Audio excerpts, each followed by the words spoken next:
Karon, sumala sa Nehemias 1, bersikulo 14 hangtod 14, ipakigbahin ko ang mensaheng tulo ka pagbalik gikan sa pagkabihag sa Babylonia. Kaya, dahil nagkasala ang Israel, sila ay dinala sa pagkatapon sa tatlong magkakaibang pagkakataon. At matapos ang panahon ng kanilang kaparusahan, bumalik sila sa tatlong magkakaibang pagkakataon. Kaya napaisip ako, bakit tatlo? Bakit hindi minsan o dalawang beses? Pero bakit tatlong beses? At kung talagang isipon mo, maraming beses na lumilitaw ang numerong tatlo sa Biblia. Kaya naisip mo na ba kung bakit napakaraming bagay ang nangyayari ng tig-tatlo sa Biblia? Halimbawa, ang arka ni Noe ay may tatlong palapag. Kaya sa Genesis 6, talata 16, sinabing Diyos kay Noe na gawin ito na may mas mababang, pangalawa at pangatlong palapag. Kaya may tatlong antas sa arka ni Noe. Gayun din, sa tabernakulo may tatlong bahagi. Naroon ang looban, pagkatapos ay ang banal na dakong lugar, at pagkatapos ay ang kabanal-banalan. Tatlong bahagi sa tabernakulo. At sa kasaysayan ng pagtubos, nariyan ang unang Adan, ang pangalawang Adan, at ang huling Adan. Yan ay nasa 1 Corinto 15, mga bersikulo 46 to 47. Pero kahit sa mundong ito, kapag sinubukan ng dalawang tao na magbuhat ng isang may bugat na bagay, ano ang ginagawa nila? Sabi nga nila, isa, dalawa, tatlo, at angkat, di ba? Iniglumba nato, muingon ang mga tao, andam, set, larga. Kung gusto silang muuban og dugan, muingon sila, duha, tulo, dugan, di ba? Kaya ang tatlo ay isang napakahalagang numero sa buhay. At sinasabi rin sa atin ng Biblia na may tatlong antas ang langit. Sa 2 Korinto 12, versikulo 2, sinasabi na si Apostol Pablo ay umakyat sa ikatulong langit. Kaya ibig sabihin ay may tatlong antas ang langit. Gayun din, alam natin na ang Diyos ay umiiral bilang isang Trinidad. Diyos ang Ama, ang Anak at ang Espiritu Santo. Kaya ang bilang na tatlo ay ang bilang ng langit. Ug ang katawhan gayod, ang siyang lawab nga nagrepresenta sa tinuod nga kahimtang, sa langit mismo gayod dinhi sa yuta. Sinasalamin natin ang langit dito sa lupa. Kaya nilikha ng Diyos ang tao na may tatlong bahagi. Sa isa, sumala sa sulat alang sa mga taga-Tesalonica 5, versikulo 23, mao kini ang gipamatuod o ginasulti kanato nga ang mga tao gilangkuban gayud sa tinuod sa tulo ka mga bahin, ang espiritu, ang kaluluwa ug ang pisikal nga katawan. Hindi ito nagkataon lamang. Kaya ano ang espiritu? Ang atong espiritu ang bahaging naghahangad ng pakikisama sa Dios. Ang espiritu mao ang bahin nga nakig-uban ug makasulti sa Dios. Likas sa atin ang hangarin na makamit ang isang mas mataas na kapangyarihan. Mula pa noong mga tao sa kuweba, lagi na silang naghanap ng Diyos. Umano para, ito ang binhi ng relihiyon, gayang tawag dito ni John Calvin. Ito ang relihiyosong pagnanasa. Tao lang ang may ganyan, at ito ang nagpapaiba sa atin sa mga hayop. Hindi ito ginagawa ng mga hayop dahil wala silang spirito. Sa Proverbio kawahadan, bersikulo kawahag 7, ang espiritu sa tao lampara sa Ginoo nga nagsusi sa tibuok kinasuluran sa iyang pagkatao. Ang espiritu sa tao ang dapit nga puy-an sa Dios. Kaya ang espiritu ng tao ang tanging sisidlan na makakatanggap ng espiritu ng Diyos. Kaya naman ang mga tao ay may marangal na katayawan. Kaya nga napakahalaga ang buhay ng tao. Dahil tayo ang sisidlan ng Diyos, kung saan maaring manahan ang espiritu ng Diyos, wala ng ibang lugar na maaring mangyari ito. Sa espiritu lamang ng tao, iyan ang larawan ng Diyos. At saka, ang kaluluwa ang siyang itatawag ng mga tao sa mundo sa ating isipan. Pero sa Biblia, tinatawag itong kaluluwa, hindi ba? Kaya pareho lang din itong isip at ito ay binubuo ng talino, emosyong at kalooban. Ito ang bahaging nag-iisip, nakakaramdam at nagpapasya. Iyan ang kaluluwa. Ikatulo, ang lawas. Atong unod, bukog, dugo ug selula. Kaya nang mahulog si Adan, ang tatlong bahagi ay naging tiwali at makasalanan. Espiritu, kaluluwa at katawan. Dili lang lawas, apan ang espiritu, kalag, ug lawas na hulog. Kinahanglang maluwas ug mabalik ang tanan. Busa, tulo ka yugto ang gikinahanglan aron mabawi ang espiritu, kalag ug lawas. Kaya ang pagkatapon at pagbabalik sa Babylonia ay tumutugma sa kayarian ng tao. Kaya ngayon ay titingnan natin kung paano tumutugma ang tatlong pagbabalik mula sa Babylonia sa tatlong bahagi ng tao. Una, ang unang pagbabalik mula sa Babylonia. Una sa lahat, tingnan natin ang ilan sa mga katotohanan tungkol sa pagbabalik na ito. Kailan ito nangyari? Noong 537 BC, ang mga pinuno ay si Zerubabel at si Josue, ang mataas na saserdote. At ano ang layunin ng pagbabalik? Ang layunin ng unang pagbabalik ay upang mulang itayo ang templo. Kaya nga nawasak ang templo, di ba? Human sa kapituan katuig, giingnan sila sa Dios nga mubalik og itukod ang templo. Sa Esdras 1:3, nag-ingon kini, si bisan kinsa kaninyo sa iyang katawan, uban kaniya ang iyang Dios, paadtua siya sa Jerusalem sa Juda. At muling itayo ang bahay ng Panginoon, ang Diyos ng Israel. Kita nyo, iyan ang pangunahing layunin ng unang pagbabalik, ang muling itayo ang templo. At ang unang pagbabalik ay katumbas ng pagpapanumbalik ng atong espiritu. Sinasabi sa atin ng Biblia na ang Diyos ay hindi nananahan sa mga gusaling itinayo ng mga tao. Saan naninirahan ang Diyos? Sa 1 Corinto 3:16, sinasabi, hindi ba ninyo alam na kayo'y templo ng Diyos at ang Espiritu ng Diyos ay nananahan sa inyo? Tungkol ito sa atin, mga tao, hindi ba?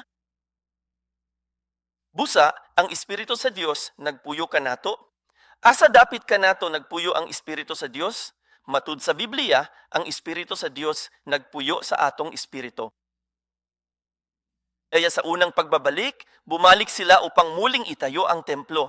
Kaya itinuturo niyan sa atin na sa ating kaligtasan, ang unang hakbang ay ang pagtanggap ng Espiritu ng Diyos sa ating espiritu upang tayo ay maging templo ng Diyos. Kaya kapag una tayong lumapit kay Kristo at tinanggap natin si Jesus bilang ating Panginoon at tagapagligtas, saka lamang lumalapit sa atin ang banal na Espiritu at nananahan sa atin. Sa buhat kap 2:38, ningon si Pedro, tanawan ninyo og maayo, kay mao kini ang pinakauna nga bahin nga gusto nako ipakita kaninyong tanan karon. Kung dawaton nimo si Jesus ug maghinulsol, ang Espiritu Santo mosulod sa atong espiritu.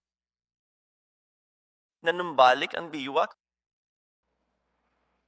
Gayon din sa mga taga-Epeso 1:13, sinasabi na noong una tayong narinig mo ang Ebanghelyo at naniwala ka, ikaw ay tinatakan ng Espiritu Santo. Iyan ang unang hakbang. Ngunit kung titingnan natin ang kasaysayan ng unang pagbabalik mula sa Babylonia nang sila ay dumating upang muling itayo ang templo, hindi ito madali. Hindi naman talaga naging madali, di ba? Dahil maraming oposisyon mula sa kanilang mga kaaway. Gisulayan silag pugong sa mga kaaway sa palibot. Atakehon, bugal-bugalan, o katawan lang sila ni Ine. Gagawin nila ang lahat para matigil ang muling pagtatayo ng templo. Kaya sinimulan nila ang muling pagtatayo noong 536 BC. Ngunit dahil sa mga pag-atake, kinahanglan nilang huminto hanggang 520 BC. Sa loob ng 16 na taon, hindi sila nakapagtayo dahil napakalakas ng atake ng kalaban. Ika-5, duha, wala, gipadayon nila ang pagtukod sa templo. At sa loob na 4 na taon, noong 516 BC, natapos ang templo. Kaya ang itinuturo nito sa atin ay kapag ninanais nating maging templong Diyos at kapag ninanais nating tanggapin si Hesukristo at ang banal na Espiritu, susubukan tayong pigilan ng mundo, ng dyablo at ni Satanas.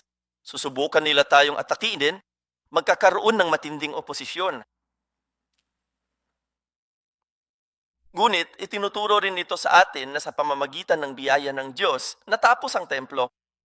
Ibig sabihin, matatapos din natin ang gawaing ito. Pero kailangan nating magtiyaga at magtiis. Kailangan nating ipagpatuloy ita. Hindi porket minsan ka lang nabigo ay tapos na.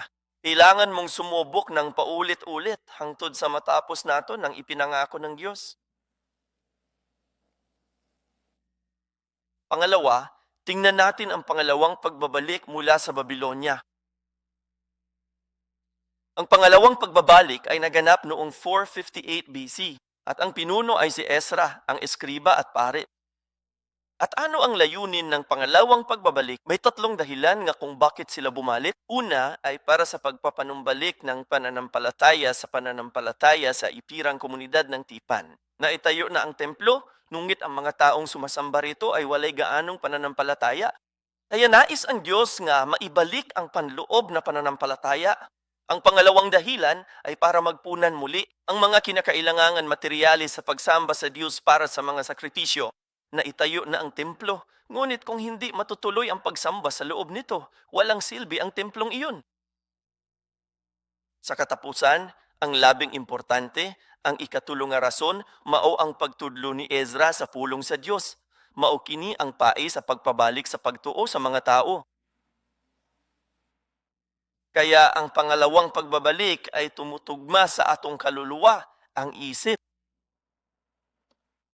Giunsa ang pagpahuyuli sa kalag, gihimo kini pinaagi sa pagsimba o pagtudlo sa pulong sa Dios. Ang kaalaman sa salita ng Diyos ay nagpapanumbalik ng ating talino, emosyon at kalooban. Hindi lang ang ating talino, di ba? Kapag natutuhan mo ang salita ng Diyos, hindi lang sa iyong isipan, kundi inaantig ka at ang iyong emosyon. At sa kanito, palalakasin ang inong kalooban na magawa ang gawain ng Diyos. Gitudlo usab ni ini ang kaimportante sa pagsimba. Inigsulod nato sa balay sa Dios aron mo simba, mapasig-uli ang atong hunahuna. Sa pag-ampo og pagdayeg kaniya, matandog ang atong kasing-kasing. Ang Espiritu sa Dios nagdilaab kanato aron muliho kita. Kaya napakahalaga nito.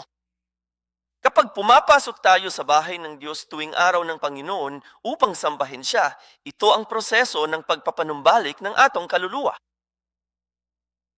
Umani mo madawat si Kristo, pagtuon na mahintungod kaniya, pinaagi sa pulong sa Diyos.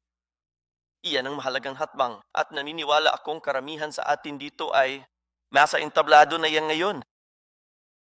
Ang proseso ng pagpapabanal.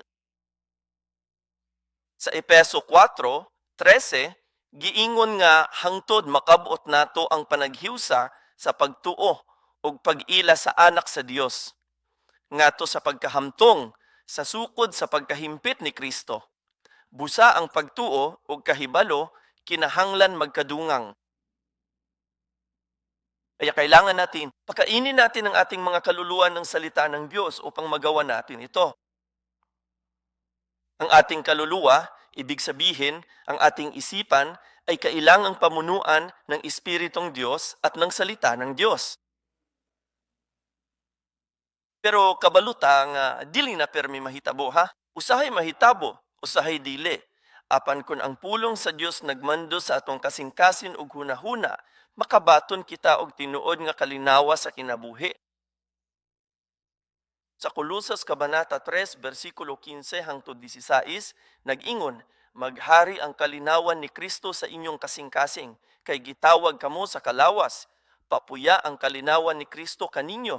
Kung buhaton nimo na, mawagtang ang imong mga problema. Kung saon man nato napaghimo. Sinasabi sa atin sa versikulo 16, hayaang mananang ng sagana sa inyo ang salita ng Diyos. Iyan ang susi. Kung ang salita ng Diyos ay nananahan ng sagana sa imo, magkakaroon ka ng kapayapaan sa iyong puso. Dahil ang salita ang siyang maghari sa iyang puso. Nag-ingon, sa kaalam, pag tinudloay kamo sa mga salmo, himno, ug awit espiritual nga mag-awit sa pasalamat sa Dios sa kasing-kasing. Tanawa, mao kining mahitabo kung ang inyong kasing-kasin puno sa pulong sa Dios. Magtudloay ug magpahinumdumay kamo pinaagi sa mga salmo, awit ug mga himno. At ikaw ay apaw sa pasasalamat. Mga himno lamang ang dadaloy mula sa iyong mga labi. Dahil sa saya na nasa loob, bahagi kini sa atong pagtuo. Mao kini ang atong tumong. Kinahanglan natong pakaon ang atong kalag sa pulong sa Dios ug ipadayon ang pagsimba pinaagi sa pagdayig o pagampo upang ang ating talino, emosyon at kalooban ay mapangunahan ng Diyos. At pagkatapos, sa wakas, pangatlo, ang ikatulong pagbabalik mula sa Babylonia, ang ikatulong pagbabalik ay naganap noong 444 BC. At ang pinuno ay isang lalaking nangangalang Nehemias. At ang layunin ng pagbabalik ay upang muling itayo ang pader ng Jerusalem. Dahil ang Jerusalem ay nawasak na, ang mga pader ay tuluyang nawasak. Kaya bubalik si Nehemias upang muling itayo ang pader na iyon. Kaya bakit napakahalaga ng pader? Dahil noong unang panahon, lahat ng lungsod ay may mga pader. Kung walang pader, hindi ito lungsod. Dahil kung walang pader, ang kalaban ay maaring pumasok anumang oras. Kaya bawat lungsod ay kailangan magkaroon ng isang pinatibay na pader. At ang Jerusalem, lalo na dahil ang Jerusalem ay tinawag na lungsod ng Diyos sa Biblia. Ito ay tinawag na banal na lungsod dahil ang templo ay nasa loob nito, naroon ang bahay ng Diyos. At ang pagkakakilanlan at pag-iral nito ay nakasalalay sa pader na ito. Kung walang pader, walang Jerusalem. Kaya ang pader ay isang malinaw na linya. Ito ay isang linya na nagsasabi sa iyo kung saan nagtatapis ang mundo at nagsisimula ang Jerusalem. Kung wala ang pader na iyon, walang linya. Medyo malabo. Nasaan ang Jerusalem? Dito ba ito nagsisimula? O doon? O dito? Bahin ba kini sa kalibutan o sa Jerusalem? Dili nimo matino. Ug sa susama nga paagi, nagabuhat usab ang atong spiritual nga parel nga panalipod diha sa atong kinabuhi. Mayroon ka bang malinaw na linya na naghihiwalay sa iyo mula sa mundo? Kung makitan ka sa mga tao, muingon ba sila, Kristiyano di ay na siya ka magtotoo. Sigurado? Masasabi mo? O sinasabi ba ng mga tao, bueno, inaangkin niyang Kristiyano siya, pero hindi ko alam dahil kumikilos lang sila tulad ng iba. May usa, pasabot, way pader dito. Sa Biblia, ano ang layunin ng pader? Sa Ezekiel Kabanata 42, talata 20, sinasabi na ang layunin ng pader na tinutukoy nito ay upang paghiwalayan ang banal at ang di banal. Yan ang layunin, ang paghiwalayin ang banal at ang di banal. Kaya sa atong buhay, namumuhay ba tayo ng isang banal at makadiyos na buhay? O namumuhay ba tayo ng walang kabuluhan, isang makamundong bunghal? O ito ba ay pinaghalong pareho? Kaya ang pader, ang nagbibigay ng linya, naghahati. At kung mayroon kang matibay na pader, nangangahulugan iyon na walay kamunduhan sa loob. Ang ikatulong pagbabalik ay tumutugma sa ating katawan, sa ating pisikal na buhay. Nagpasabot kini sa atong pagsulti, paglakaw, paglihok, ug giunsa nato pagpuyo. Naa ba kining espiritual nga paril sa atong kinabuhi karon? Ingon ang Biblia nga kinahanglan mo gawas sa Babylonia ug mubulag. Unya ang Dios mahimong amahan. Mao kana ang atong tumong, ang pagtubo sa lawas. Sa espiritu nagtuo kami kang Hesus. Sa ating mga kaluluwa, may nalalaman tayo tungkol sa salita ng Diyos at sinisikap nating mamuhay ayon sa mga ito. Ngunit sa ating mga katawan, sa ating pisikal na buhay, gaano ba talaga natin ito isinasagawa? Magkano tayo talagang ginagawa? Sa Roma 8:8-3, Ang katapusan hantungan, mao ang pagtubo sa atong lawas, diin na daog na niini ang sala ug nagpuyo sumala sa pulong sa Dios. Ug sa Roma 8:1-1, giingnan kita nga sa pagbalik ni Kristo, ang kanyang pangunahing gawain ay ang magbigay buhay sa ating mga mortal na katawan. Ibig sabon, tutubusin niya ang ating mga katawan upang tayo ay lumakad ayon sa salita ng Diyos. Mao ka na ang giingon sa Ezekiel kapitulo 3:1, bersikulo 2 hangtod 7. Hatagan ta mo og bag-ong kasing-kasingkang, butangan og bag-ong espiritu ang inyong sulod, kuhaon nako ang kasing-kasing nga bato, ug hatagan kamo og kasing-kasing nga unod. Ilalagay ko ang aking espiritu sa loob ninyo, at palalakarin ko kayo ayon sa aking mga tuntunin, at susundin ninyo ang aking mga tuntunin. Ang paglakad sa akong mga balaod, kanakabuhat, ang pagsunod sa akong mga ordinansa, usab kanakalihok.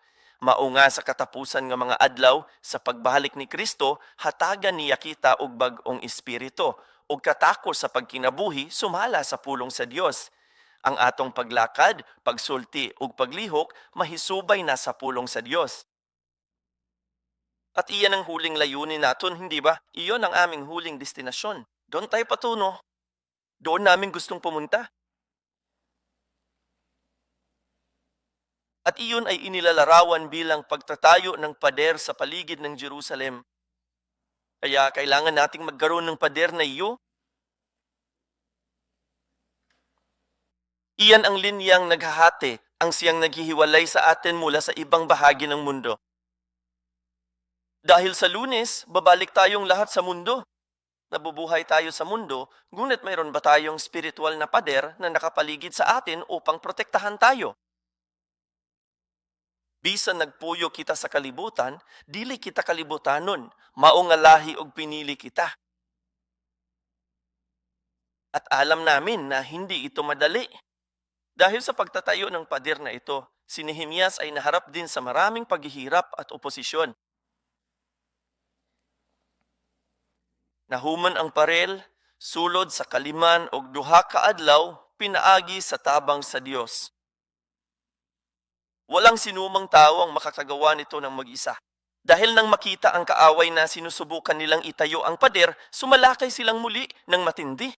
Nung una, pinagtatawanan lang nila ang mga ito. Gibiyay-biyay o gikatawan nila sila, na nag-ingon, unsa kahay ilang gihimo, abi bagyod nilag matukod nila kining parila. Karon, ingon ang mga tao, tanawa ang mga buwang nga nagsimba. Kinsa ba sila sa ilang hunahuna? Walang Diyos? Talaga bang iniisip nila na kaya nilang mamuhay na katulad ng Diyos? Mamuhay na katulad ni Isos? Imposible. Imposible. At napakaraming paraan si Satanas para hadlangan ang ating gawain. Una, sila. May dala kang mga tukso, di ba? Tinutukso kanila gamit ang mga bagay na gusto mo. Kaya halimbawa, sa ilang sa kampo bilang 41, ano ang kanilang ginawa? Nagdala silang magagandang babaeng Moabita upang tuksoin ang mga lalaking Israelita na magkasala laban sa Diyos. At nagdala rin sila ng masasarap na pagkain, mga pagkaing inihandog sa mga Diyos-Diyosan upang tuksuhin. Ang mga Israelita ay kumain ng pagkaon iyon at magkasala laban sa Diyos. Kaya iyan ay isang halimbawa lamang kung paano gumagana si Satanas. Una, tinutukso kanila gamit ang mga bagay na gusto mo sa mundong ito at pinipilit kang magkasala laban sa Diyos at tumalikod sa Kanya. At saka, kung hindi iyon gumana, usigin kanila, di ba? Tulad ni Job, natatandaan mo ba si Job? Sinalakay ni Satanas si Job, kinuha ang kanyang mga anak, ang kanyang kayamanan. At saka pati ang kalusugan na iya, nagkasakit din siya. May pantal sa buong katawan niya. Nawala sa kaniya ang naha. Kaya ngayon, ang mga bagay na ito ay nangyayari sa ating paligid. Para sa mga kabataan, maraming tukso sa ating paligid. Ngunit mayroon ding mga pag-usig at pag-atake kung susubukan nating mamuhay ng pinakamahusay ayon sa gawain ng Diyos.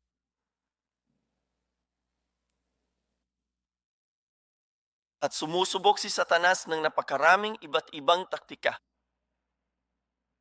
na kailangan nating maging mapagmatyag sa lahat ng oras. Ano ito ginawa ni Nehemias? Sa Nehemias 4 o sa 7, ang mga magtututukod ug ang mga nagpasan, nagtrabaho, kauban ang kamay nagtrabaho, samtang ang naggunit og armas. Nakita nimo? Sa kakamot na ay espada pang depensa, samtang ang pikas nagtukod pag-usab. Nagpahinomdom kini sa atong mga buluhaton.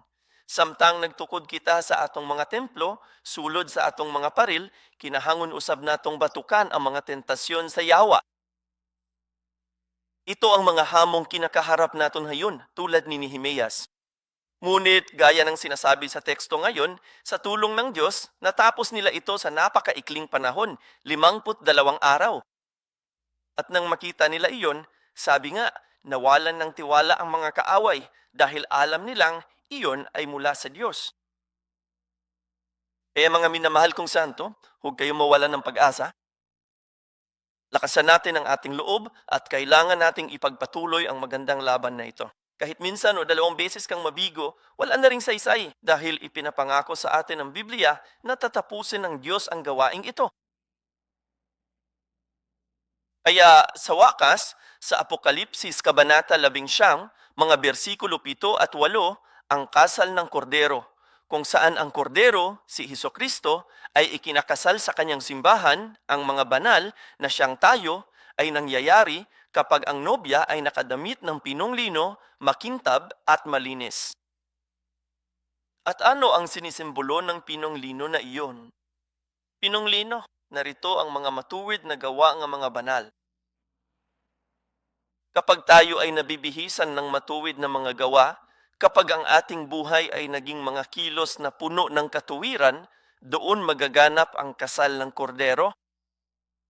Iyan ang atong tinatahat. Iyan ang aming layunin. At tiyak na mangyari iyon ng Diyos. Tungod kay anian naman kita karon sa panahon sa Kwaresma, sakto ba kini? Unsa ang kahulugan sa Kwaresma? Pagsunod sa mga lakang ni Kristo ug sa iyang mga pag-antos. Ang sumuko sa mga bagay-bagay sa mundong ito. Minsan ay mag-ayuno, manalangin, at talikuran ang mga makamundong kagalakan at kalayawan. Iyan lahat ay bahagi ng pagdidisiplina sa ating mga sarili upang ang ating mga katawan at ang ating pisikal na buhay, ang ating mga kilos ay magbago at maging kahalintulad ng wangis ni Kristo. Sa pagbuhat ni ini, hinumduman nato nga usahay, tintalon kita ni Satanas. Minsan, nagagalit siya sa amin. Minsan talaga naiinis na siya sa amin.